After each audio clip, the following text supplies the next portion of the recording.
Yara adentrou o salão de leilões com passos que soavam como tambores de guerra. Conhecida em toda a região pelo temido apelido de caçadora de capatazes, tinha 30 anos e caminhava ereta como um soldado, mesmo com as correntes nos pulsos. Seu cabelo negro era cortado curto, à moda dos homens, prático para a luta. Mas o que realmente fazia todos prenderem a respiração eram seus olhos, cinza prateados, uma coloração rara e hipnotizante. A cicatriz que cortava sua bochecha esquerda, do canto da boca até quase a orelha, uma marca de facão que recebeu de raspão em combate, apenas intensificava sua aparência feroz. O leiloeiro bateu o martelo nervosamente. Senhores, esta é Yara, 30 anos. Treinada em combate, excelente para segurança, mas tem um histórico complicado. É conhecida como a caçadora de capatazes. Já enfrentou mais de 20 homens. Perigosa, mas é uma das melhores guardas que verão. Preço inicial, 30 contos de réis. Murmúrios nervosos percorreram o salão. Foi quando uma voz grave cortou o silêncio. 45 contos de réis. Era o barão Rodrigo Albuquerque, de 50 anos, cabelos grisalhos e postura aristocrática. Viúvo há 15 anos, administrava sozinho sua fazenda próspera com mão firme, mas justa. Yara olhou diretamente para ele. Seus olhos cinza prateados encontraram os dele. Foi um reconhecimento mútuo. De guerreiros, no dia seguinte, algo grave aconteceria, algo que mudaria o destino de ambos de uma forma que nenhum dos dois poderia prever. Esta história, inspirada em relatos históricos do Brasil Imperial, vai mostrar que, às vezes, os guerreiros mais ferozes têm os corações mais leais. Inscreva-se no canal Raízes do Cativeiro e conte-nos nos comentários de qual cidade e estado você está assistindo. Era novembro de 1866, numa região de fronteira onde as grandes fazendas precisavam de segurança constante contra bandidos e invasores. O barão Rodrigo Albuquerque era um homem de 50 anos que construíra uma reputação sólida como administrador inteligente e justo. Sua fazenda era próspera, com vastos campos de café e gado, bem defendida por muros estrategicamente posicionados e torres de vigia. No entanto, Rodrigo era profundamente solitário, vivendo numa casa grande que parecia vazia demais para um homem sozinho. Casara-se jovem, aos 25 anos, com Carolina, uma mulher doce, de sorriso luminoso, a quem amava profundamente. Planejava uma família numerosa, cheia de risadas e vida. Mas Carolina morrera apenas 2 anos depois do casamento. Vítima de uma febre que os médicos não conseguiram curar. Não tiveram filhos. Rodrigo enterrara sua esposa num dia chuvoso de março e, com ela, enterrara seu desejo de constituir família e ser feliz. Nos 23 anos seguintes, dedicara-se inteiramente ao trabalho, construindo um império agrícola respeitável. Mas, vivendo uma vida emocionalmente vazia, recusou todos os arranjos de casamento que lhe ofereceram, todos os convites sociais, todas as tentativas de amigos bem-intencionados de tirá-lo da solidão. Quando viu Yara naquele leilão, algo despertou dentro dele, algo que ele pensara estar definitivamente morto. Não foi apenas atração física, embora ela tivesse uma beleza feroz e incomum que capturava a atenção, foi um reconhecimento profundo. Ele viu nela um espírito guerreiro, que respeitava profundamente,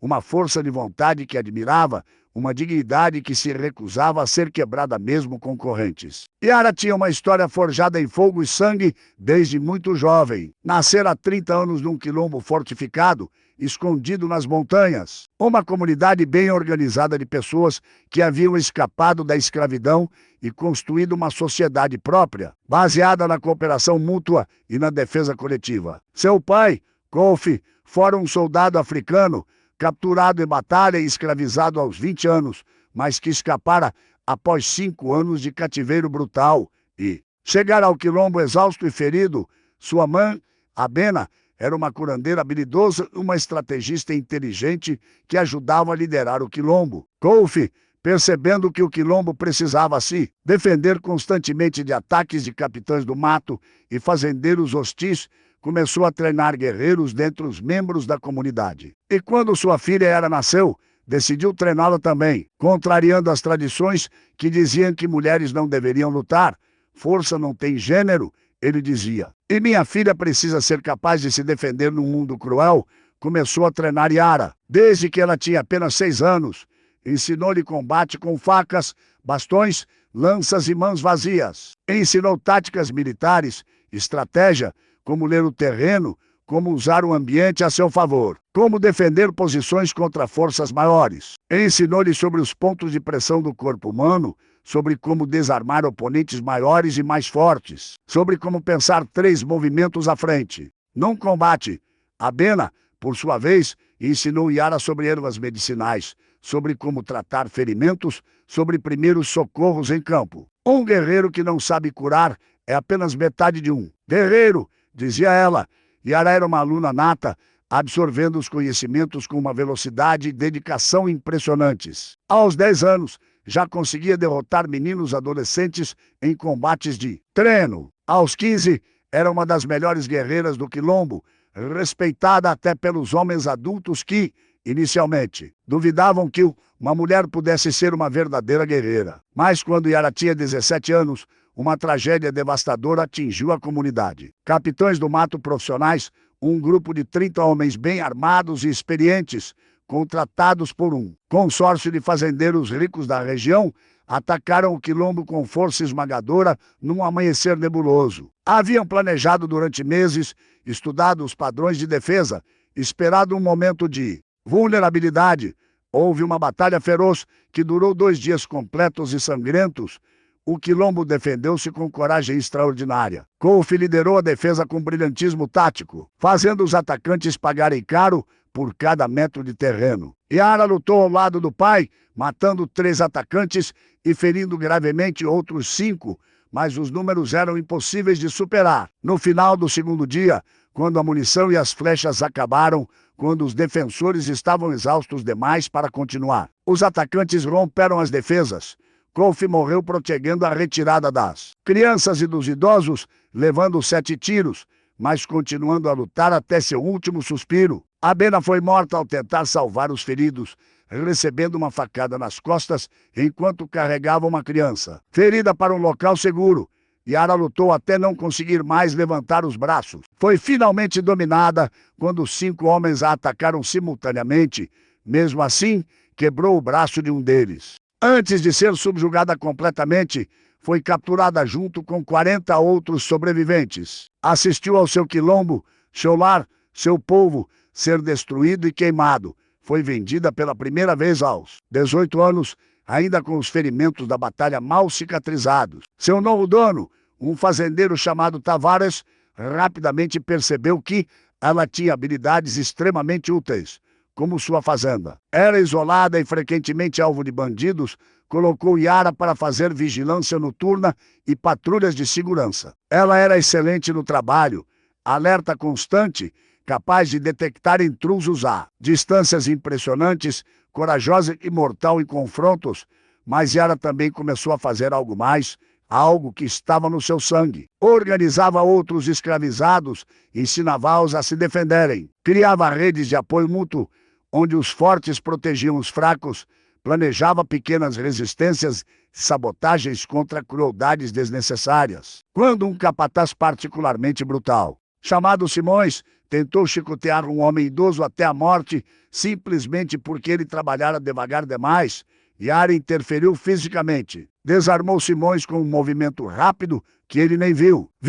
Quebrou 3 de seus dedos com torções precisas e o deixou no chão, gemendo de dor, enquanto ajudava o idoso a se levantar. Foi vendida para um segundo dono 3 meses depois, Tavares. Embora apreciasse suas habilidades de segurança, não conseguia tolerar sua insubordinação ao defender os outros. O padrão se repetiu ali. Excelente em vigilância e segurança, fazendo o trabalho que 3 homens fariam, mas também uma líder natural que outros instintivamente seguiam e respeitavam.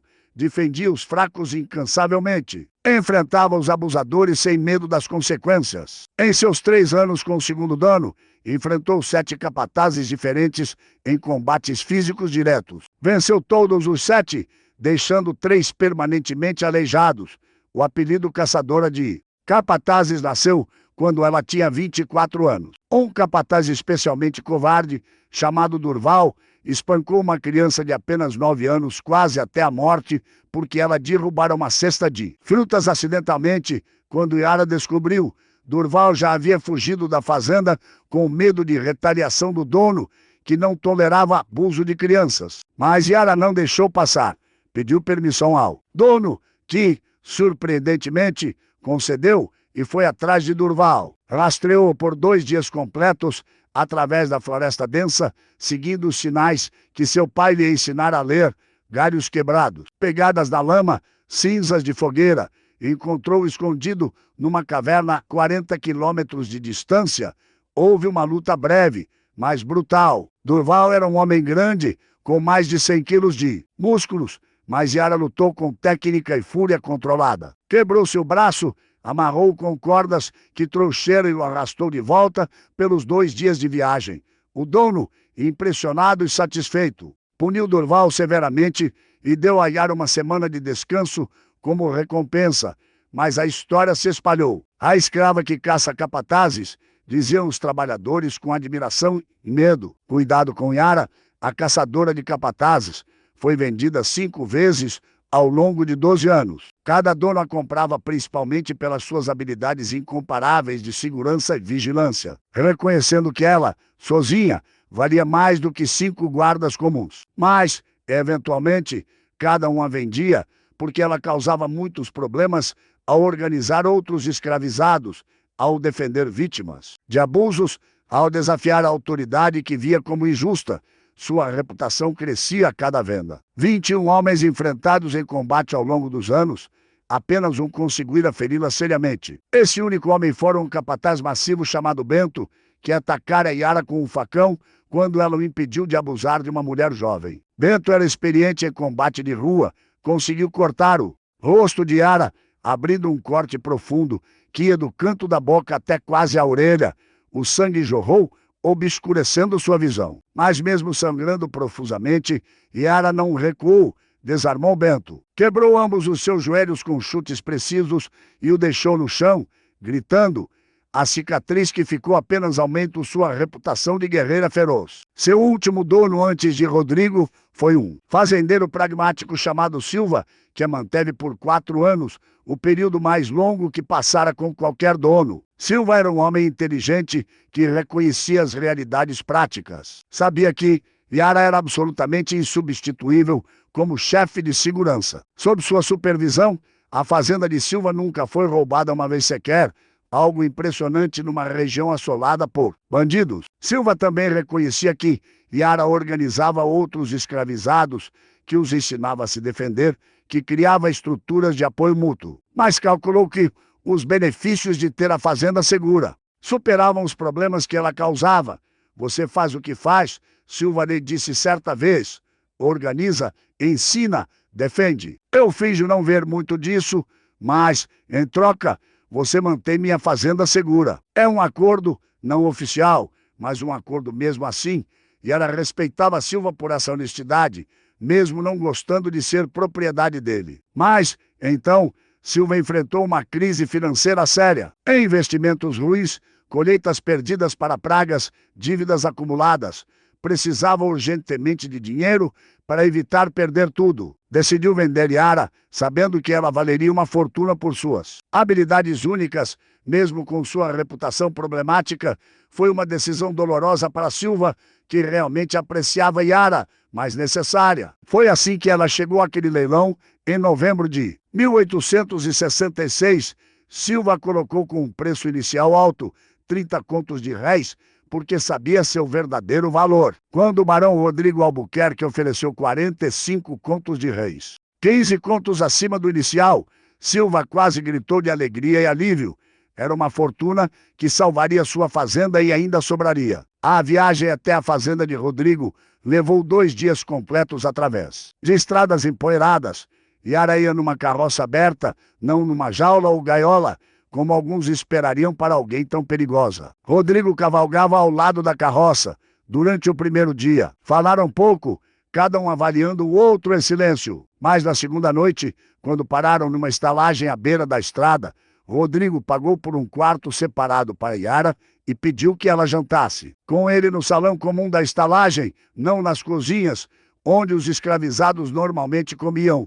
Isso a surpreendeu profundamente. Durante o jantar simples, mas farto, de ensopado e pão, Rodrigo falou diretamente: ouvi muitas histórias sobre você antes de decidir comprá-la. Caçadora de capatazes, 21 homens enfrentados em combate ao longo dos anos.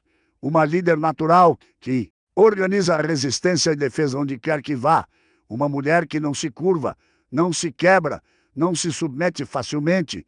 É tudo verdade? Yara mastigou seu pão lentamente antes de responder, avaliando se deveria ser honesta ou estrategicamente vaga. Decidiu pela honestidade. Depende se você considera essas coisas verdades neutras ou ameaças pessoais.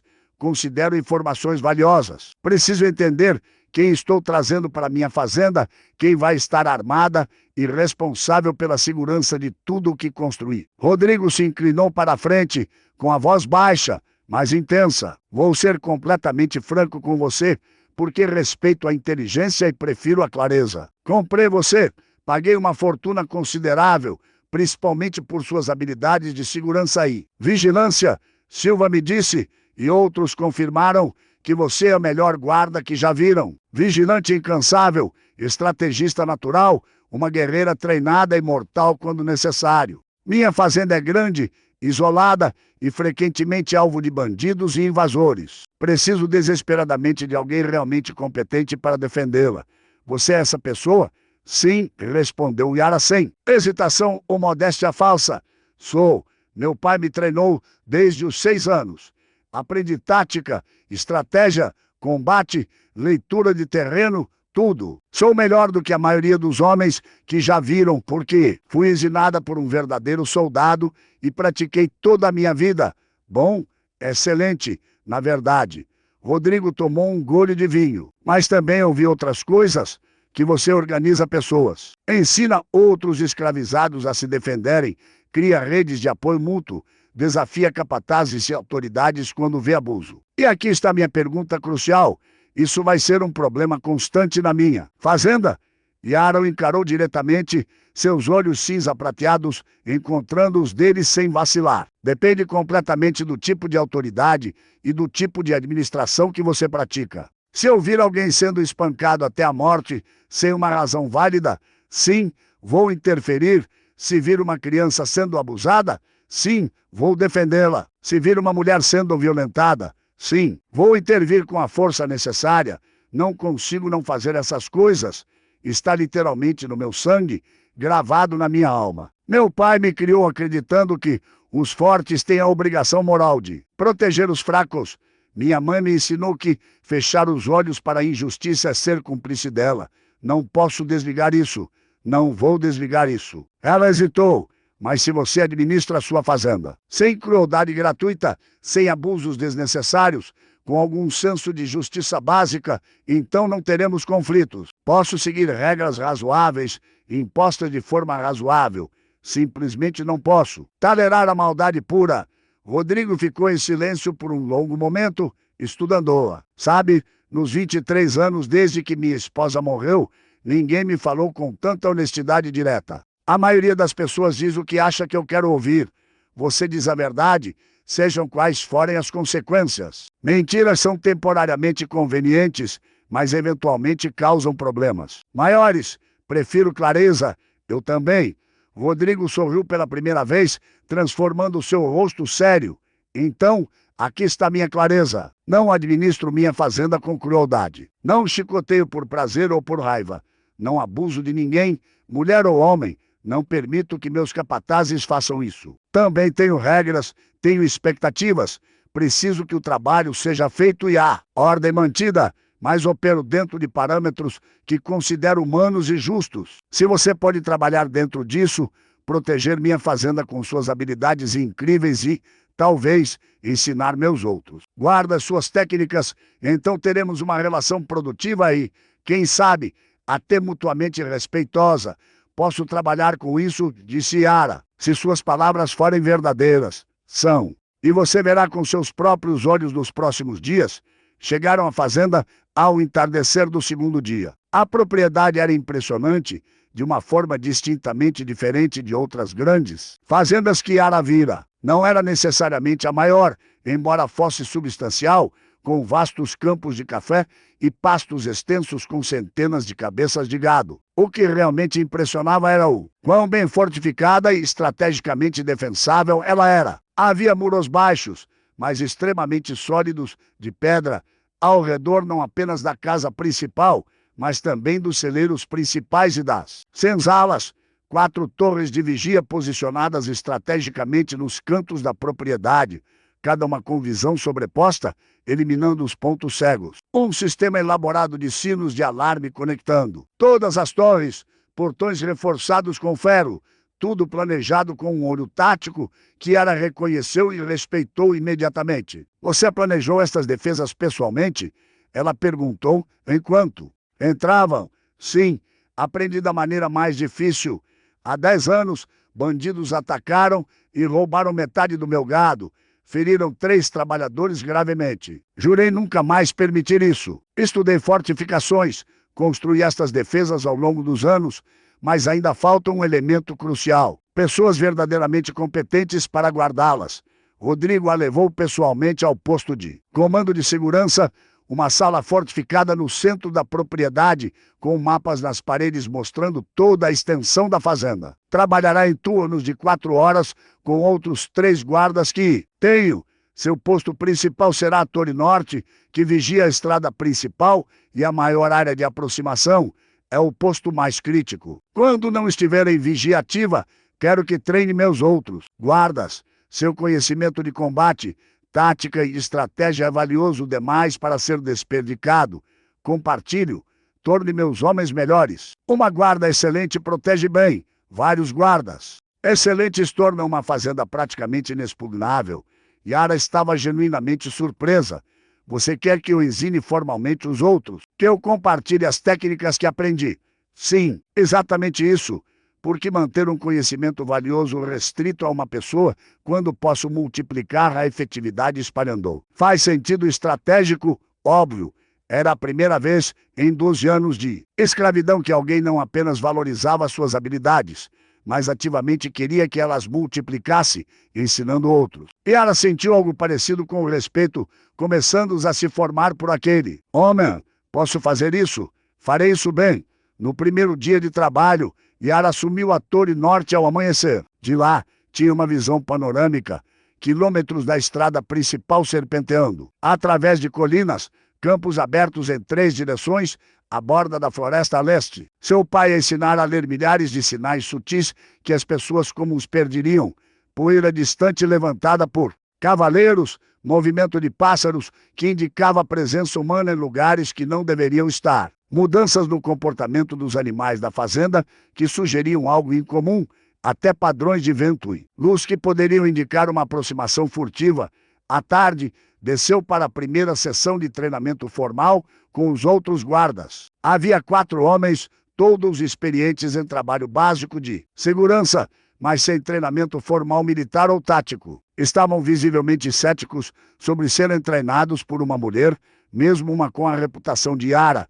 Vou demonstrar uma vez, disse Yara. Calmamente. Depois, vocês decidem se querem aprender ou continuar céticos. Pediu que os 3 maiores a atacassem simultaneamente. Eles hesitaram. Ela insistiu. Quando finalmente avançaram, Yara os desarmou e derrubou todos os 3 em menos de 45 segundos, com movimentos tão rápidos e precisos que mal viram acontecer. Nenhum deles se machucou seriamente, mas todos os 3 estavam no chão, desarmados, e Yara estava de pé, tranquilamente, explicando exatamente o que fizeram e por quê. O ceticismo evaporou instantaneamente, transformando-se em atenção reverente. Meu pai era um soldado africano, explicou ela, enquanto os ajudava a se levantar. Ensinou-me que o combate real não é sobre força bruta ou tamanho, embora ajudem, é sobre técnica precisa. Velocidade calculada, ler seu adversário e antecipar seus movimentos, usar o ambiente a seu favor, explorar os pontos fracos. Um homem 2 vezes meu tamanho pode me vencer se a luta for apenas de força, mas se for técnica e estratégia, o tamanho se torna menos relevante. Vou ensinar a vocês exatamente o que meu pai me ensinou. No segundo dia, aconteceu algo que mudaria tudo. Yara estava em seu posto na Torre Norte, logo após o amanhecer, começando o seu turno de 4 horas. O sol apenas começava a iluminar os campos quando ela viu algo que fez seu sangue gelar e todos seus instintos treinados acenderem em alerta máximo. Havia poeira na estrada distante, ainda a vários quilômetros. Observou cuidadosamente com seus olhos treinados para ler sinais sutis. Não era uma caravana de comércio. O movimento estava errado, muito rápido, muito deliberado, e tentavam minimizar a poeira levantada, e havia mais. Observando atentamente, viu reflexos ocasionais de metal, armas, tocou o sino de alarme com um padrão específico, 2 toques curtos, um longo, 2 curtos. O código que significava ameaça potencial séria se aproximando pela estrada principal. Rodrigo chegou correndo da casa principal em menos de 2 minutos, ainda abotoando a camisa. O que você viu? Cavaleiros, pelo menos 10, possivelmente até 15, movendo-se rápido, mas tentando não levantar muita poeira, que é o comportamento de pessoas tentando uma aproximação furtiva. Vê reflexos de metal? Então estão armados pesadamente. Não são comerciantes honestos. Chegarão em aproximadamente 20 minutos no ritmo atual. Rodrigo ficou tenso, mas focado. Bandidos? Quase certamente. E o número é preocupante. Concordo. Rodrigo começou a dar ordens rápidas, reunir todos os guardas nas posições defensivas, trancar as mulheres, crianças e idosos na casa principal, preparar as armas, fechar os portões. Mas enquanto organizavam a defesa inicial, um dos trabalhadores veio correndo da direção oposta, da borda da floresta a leste, ofegante e apavorado. Senhor Barão, tem movimento na floresta. Muita gente tentando se mover quieta, mas eu vi. Acho que estamos sendo cercados. Yara não esperou. Correu para a Torre Leste. Escalou rapidamente para a posição de observação mais alta. Olhou atentamente para a floresta, usando as técnicas que seu pai lhe ensinara para detectar movimento em vegetação densa. Seu estômago afundou. Viu claramente reflexos de metal entre as árvores, movimentos coordenados, figuras humanas e formação tática. É uma emboscada coordenada, gritou ela para baixo. Temos uma força atacando pela frente na estrada principal e outra nos cercando pelos fundos, através da floresta. É um ataque em pinça. Estão nos cercando. Rodrigo subiu rapidamente na torre ao lado dela. Quantos ao todo você estima? Yara estudou ambas as direções intensamente, fazendo cálculos rápidos baseados na poeira. No movimento e nos padrões, pelo menos 25, possivelmente 30, definitivamente mais de 20, bem armados, bem organizados. Isto não é um grupo de oportunistas amadores. É um ataque planejado cuidadosamente. Rodrigo ficou visivelmente pálido. Ele tinha apenas 8 guardas no total, incluindo Yara, contra 25 ou 30 bandidos bem armados e organizados. Executando uma manobra de cerco tática, os números eram matematicamente impossíveis. Precisamos nos barricar na casa principal, disse Marcos, um dos guardas veteranos que chegara correndo. Agrupar todos os defensores, trancar as portas, defender de dentro. É a única chance com esses números. Não vai funcionar, disse Yara imediatamente, com autoridade. A casa tem muitas entradas, janelas demais. Com 25 atacantes coordenados, eles eventualmente vão romper, especialmente se usarem fogo e num espaço confinado com mulheres, crianças e idosos. O que você sugere, então? Perguntou Rodrigo, não com sarcasmo ou defensividade, mas genuinamente querendo sua avaliação tática. Ele reconhecia que ela tinha um treinamento e uma experiência que ele não tinha. Yara pensou intensamente, rapidamente, sua mente funcionando em velocidade máxima enquanto processava o campo de batalha iminente. Via a propriedade com olhos táticos que seu pai lhe ensinara, as torres de vigia, os muros baixos, os pontos de estrangulamento, o terreno, as posições de cobertura. E então o plano começou a se formar, audacioso e perigoso, mas possivelmente a única chance. Precisamos virar a situação deles contra eles, disse ela rapidamente. Eles esperam nos encontrar desorganizados, assustados, talvez já começando a fugir em pânico. Esperam que números esmagadores lhes deem uma vitória fácil. Vamos dar a eles algo completamente diferente, uma contra-emboscada. Ela desceu rapidamente, com todos a seguindo, pegou um pedaço de carvão e começou a desenhar um plano tático rápido no chão de terra. Aqui está o que fazemos. Primeiro, vamos parecer que estamos fazendo exatamente o que eles esperam, nos barricando na casa em pânico. Isso lhes dará uma falsa confiança, mas, na realidade, posicionamos 3 arqueiros nas torres com ângulos de fogo sobrepostos. Aqui, aqui e aqui. Marcou as posições, 2 defensores escondidos. Nos estábulos com armas de fogo, cobrindo o portão leste. 2 na casa com armas de fogo, cobrindo o portão oeste. E eu, com você, senhor barão, se estiver disposto, na posição mais perigosa, mas mais crítica, o portão principal na frente, porque o portão principal é o mais importante, perguntou outro guarda. Porque é onde eles vão concentrar sua força principal quando virem que estamos defendendo fracamente. Vão tentar romper ali.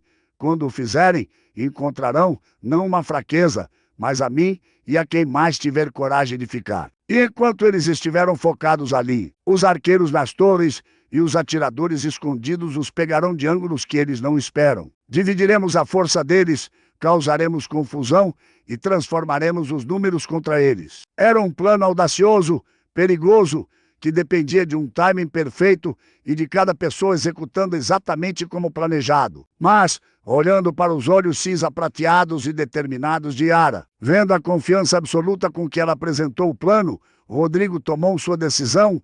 É o seu plano, é o seu comando. Diga o que precisa que cada um faça. O que aconteceu na hora seguinte entraria para a história local como a Batalha da Fazenda Albuquerque, contada e recontada com admiração crescente. Yara posicionou os defensores exatamente como planejara, dando instruções específicas a cada um, explicando as linhas de fogo, quando atirar, quando não atirar. Quando os bandidos atacaram com força coordenada, exatamente como previsto, confiantes em seus números esmagadores, encontraram uma resistência que absolutamente não esperavam. Flechas começaram a voar de ângulos múltiplos que eles não anteciparam. Defensores apareciam, disparavam e desapareciam. E no portão principal, Yara lutava como a personificação da guerra. O primeiro atacante que chegou até ela teve seu facão desarmado com uma torção de pulso tão violenta que o osso quebrou com um estalo audível. O segundo, ela derrubou com um chute que explodiu seu gírio. O terceiro levou um golpe no pescoço com o punho fechado que o deixou sufocando no chão. O quarto, ela desarmou sua pistola e atirou nele com a própria arma. Rodrigo, lutando ao lado dela com a coragem de um homem, defendendo tudo o que construíra, dava cobertura enquanto Yara era o terror encarnado. A batalha foi brutal, violenta, caótica. Durou 35 minutos que pareceram horas. Os bandidos continuavam vindo, confiantes de que os números eventualmente venceriam, mas toda vez que pressionavam, encontravam Yara, impossível de passar. Toda vez que tentavam flanquear, os arqueiros nas torres os acertavam. Toda vez que tentavam atacar pontos fracos, atiradores escondidos surgiam. Eventualmente, algo quebrou na moral deles. Já tinham 9 mortos, 13 feridos demais para continuar e ainda não haviam rompido as defesas. O líder dos bandidos, percebendo que estava perdendo o ataque que deveria ter sido fácil, gritou a ordem de retirada. Os 5 restantes, que ainda podiam andar, fugiram a galope, abandonando os feridos. Quando o silêncio finalmente caiu sobre a fazenda, quebrado apenas pelos gemidos dos feridos e pela respiração pesada dos defensores, Yara estava de pé no portão, coberta de sangue seco e poeira, a maior parte não sendo dela. Seu corpo inteiro doía, de esforço, mas seus olhos cinza prateados ainda estavam alertas, ainda verificando se havia ameaças. Recusando-se a baixar a guarda até ter certeza absoluta de que o ataque terminara. Do lado dos defensores, 5 estavam feridos, mas nenhum morto. Era praticamente um milagre, considerando os números. Rodrigo olhou para Yara com algo que ia muito além da admiração ou gratidão. Era um reconhecimento profundo de que ela acabara de salvar literalmente tudo. Sua fazenda, sua vida, as vidas de todos que dependiam dele. Você salvou todos nós, disse ele, quando conseguiu encontrar a voz. Fiz meu trabalho, respondeu Yara, mas havia um cansaço profundo em sua voz. Não, você fez muito mais do que seu trabalho. Liderou, elaborou a estratégia com brilhantismo. Lutou como uma lenda viva. Você não é apenas uma guarda, é uma general. Algo passou entre eles naquele momento ensanguentado. Algo profundo que mudaria ambos. Um reconhecimento mais profundo do que o respeito profissional, o reconhecimento de almas guerreiras uma na outra e as sementes de algo mais. Nos meses seguintes, Yara tornou-se indispensável, não apenas como guarda-chefe, mas como uma líder reconhecida. Treinou sistematicamente todos os defensores da fazenda em táticas avançadas que seu pai lhe ensinara. Criou sistemas elaborados de alerta precoce. Redesenhou várias fortificações para serem mais eficientes. Transformou a fazenda numa fortaleza praticamente impenetrável. A palavra se espalhou pela região. Não ataque a fazenda Albuquerque, a caçadora de capatazes. A protege. Mas Yara também fez algo mais sutil. Começou a perceber Rodrigo não apenas como seu senhor ou empregador, mas como homem. Via como ele tratava a todos com respeito genuíno, mesmo dentro de um sistema injusto. Via como resolvia disputas com justiça cuidadosa. Via como trabalhava ao lado de seus homens. Via como mantinha a sua palavra.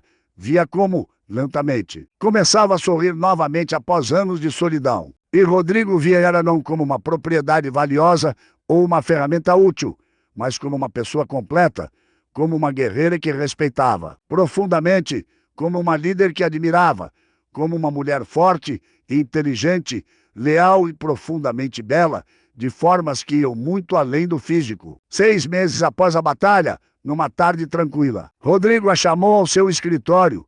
Yara entrou, pensando ser uma discussão de segurança normal. Yara, preciso lhe dar algo importante, disse ele, com a voz tremendo levemente de emoção. Ele estendeu um papel oficial, sua carta de alforria. Você é livre, disse ele, completamente, incondicionalmente livre. Yara segurou o documento, completamente chocada. Por quê? Sou valiosa. Você mesmo disse isso.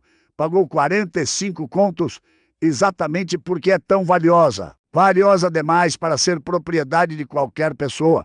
Você merece a liberdade. Merece escolher. MLC. Ele hesitou. O quê? Rodrigo respirou fundo, preparando-se para uma vulnerabilidade que não mostrava em décadas. Apaixonei-me por você, Yara, pela sua força, coragem, lealdade e inteligência, por absolutamente tudo o que você é. Mas não posso, não vou pedir que corresponda enquanto você for legalmente minha propriedade. Seria uma coerção impossível. Então, primeiro, eu a liberto incondicionalmente, sem amarras. Depois, como um homem livre perguntando a uma mulher livre, eu lhe pergunto, há alguma chance, mesmo pequena, de você sentir algo por mim? Yara olhou para ele por um longo e profundo momento. Também me apaixonei por você, disse ela.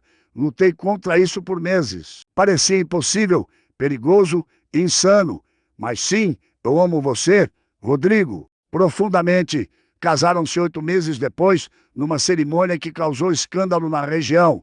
Mas eles não se importaram. Yara tornou-se não apenas sua esposa, mas a co-comandante oficial da fazenda. Sua experiência em segurança e liderança fez a propriedade prosperar sem ataques por anos. Tiveram 2 filhos, a quem criaram como guerreiros e pensadores.